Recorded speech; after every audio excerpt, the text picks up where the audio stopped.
Savez-vous ce qui agace vraiment les clients chez les commerciaux? Je ne parle pas d'une impression vague, mais de ce qui fait vraiment fuir vos clients immédiatement. On a lancé un sondage sur LinkedIn pour savoir ce qui agaçait vraiment les clients et voici ce qu'il en ressort. Dans cette vidéo, j'ai donc compilé pour vous le top 10 des comportements à éviter absolument en tant que commercial. Je vous partagerai en bonus l'erreur ultime à éviter en tant que commercial. Erreur numéro 10. Le vendeur qui critique les choix du client, c'est le vendeur qui laisse entendre à son client qu'il a fait de mauvais choix jusqu'ici. Le problème, c'est que vous envoyez un message implicite ici. Vous vous êtes trompé, vous ne savez pas faire. Critiquer un client est la pire des stratégies. Ça le met immédiatement sur la défensive. Erreur numéro 9, l'absence de motivation. Les clients ne supportent pas d'avoir en face d'eux un vendeur apathique, blasé, fatigué, qui s'ennuie visiblement en face de son client. Je ne le répéterai jamais assez. Si vous n'aimez pas ce que vous vendez, si vous n'aimez pas l'entreprise pour laquelle vous travaillez, il est temps de changer et de penser à faire autre chose. Erreur numéro 8, le vendeur qui dénigre le concurrent. C'est le vendeur qui critique systématiquement ses concurrents.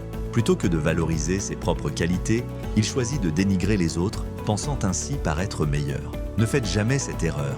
Erreur numéro 7. Le vendeur incompétent. Ce vendeur, on a tous croisé un jour. C'est le vendeur qui méconnaît son produit, son métier ou son marché.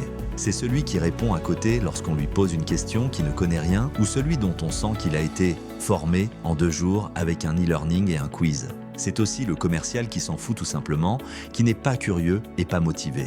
C'est aussi le vendeur qui en connaît moins que ses clients. Comme il n'a pas de connaissances solides, ce type de vendeur sort généralement des phrases du type « C'est un super produit, c'est de la super qualité ». Mais si vous creusez un peu, il est vite perdu.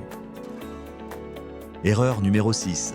Le vendeur impoli, simplement, c'est le vendeur qui manque de savoir-vivre. Vous le reconnaissez sûrement aux exploits suivants. Il ne s'excuse pas d'être en retard.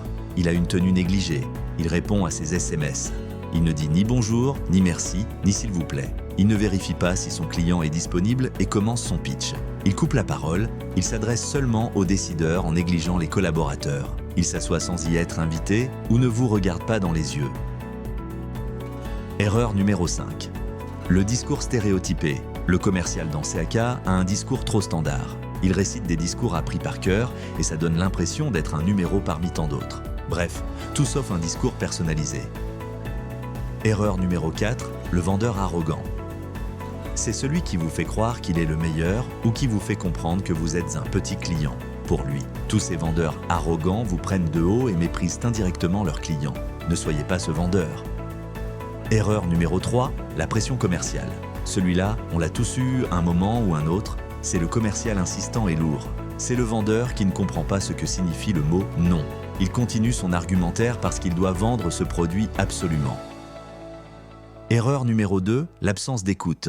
Ce sont les vendeurs qui parlent trop, coupent la parole et ne s'intéressent pas à leurs clients car ils ne pensent qu'à eux ou à ce qu'ils vont dire. Énormément de clients déplorent un manque d'écoute. Ces commerciaux, enfermés dans leur bulle, débitent leur discours sans se soucier de la personne en face d'eux. Erreur numéro 1, un discours non adapté aux besoins du client, ça rejoint un petit peu l'erreur numéro 2.